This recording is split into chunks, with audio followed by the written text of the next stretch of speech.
Papaano muling babalik ang isang lalaki at muling maghahabol sa iyo?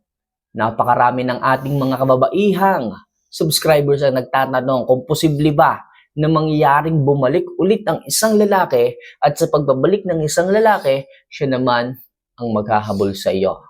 Ang sagot ko dyan ay oo. So sa videong ito, pinag-aralan ko ang mga bagay na maaari mong gawin upang mangyari yang hinihiling mo. Kaya mga kamamay, huwag na natin masyadong patagalin ang ating videong ito at simulan na natin kung papaano ba babalik at muling maghahabol sa iyo ang isang lalaki.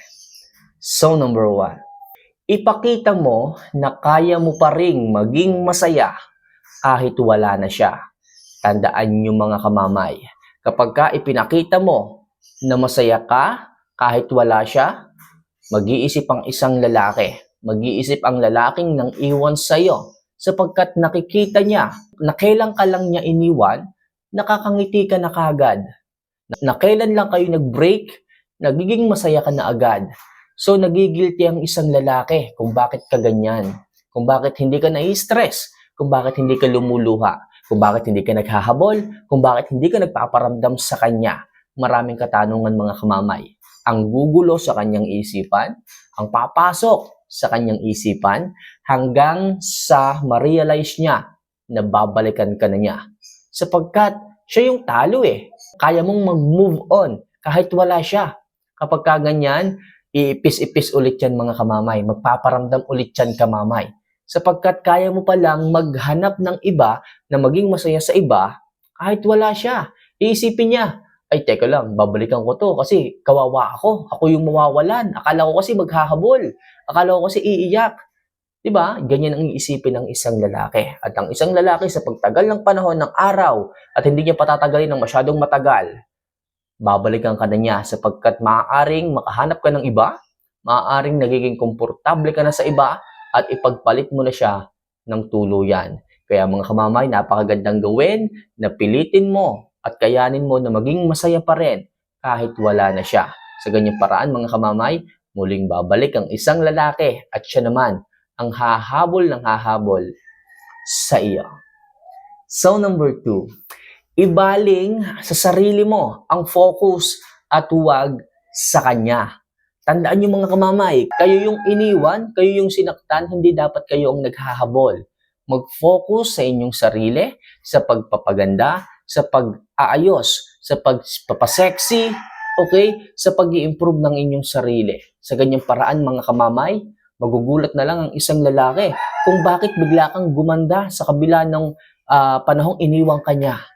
Ngayon, pag nakita ka niya, bigla kang nakita, hindi sinasadya sa palengke o dyan sa may fishbowlan, nakita ka niya, ang sexy mo ngayon. Ang flawless mo ngayon, hindi ka na stress, hindi ka na dugyot. So magugulat yan, kamamay. Mag-iisip yan na baka sana wala ka pang jowa.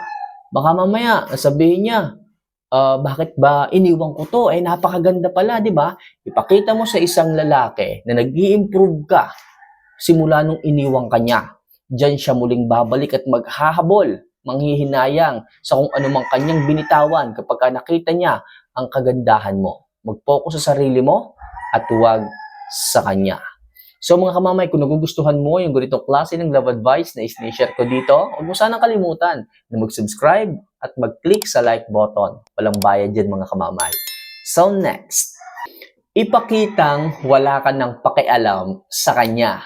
Sino bang lalaki ang matutuwa kapag ganito? Yung nararamdaman niya na parang wala ka ng pakialam sa kanya. Simula nung iniwang kanya, hindi ka na nga talaga nag-message. Simula nung iniwang kanya, hindi ka na talaga nagparamdam. As in, wala ka na talagang paki sa kanya.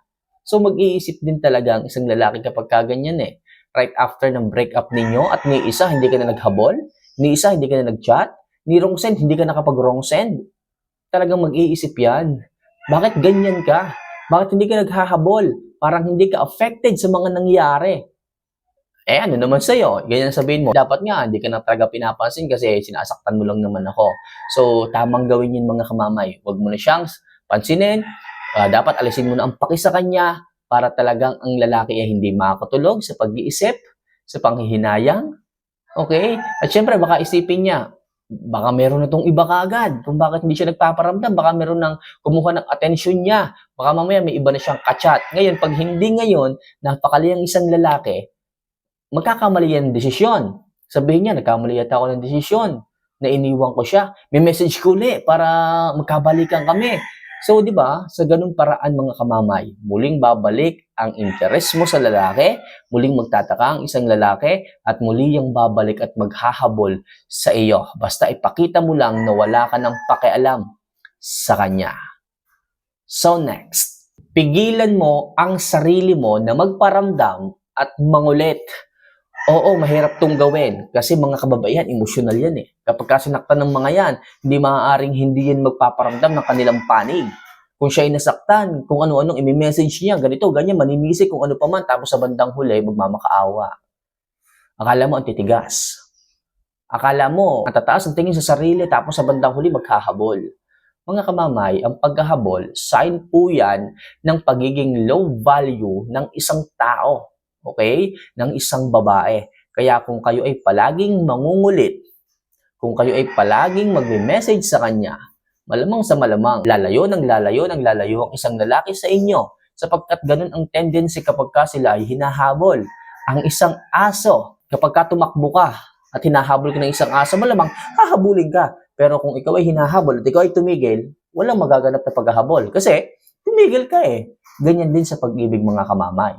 The more na naghahabol ka, the more na lumalayo ang isang lalaki. Kaya mga kamamay, tigilan nyo na ang pangungulit, tigilan nyo na ang pagmamakaawa, tigilan nyo na ang pagluha at pag-iyak, ang pagmukmok.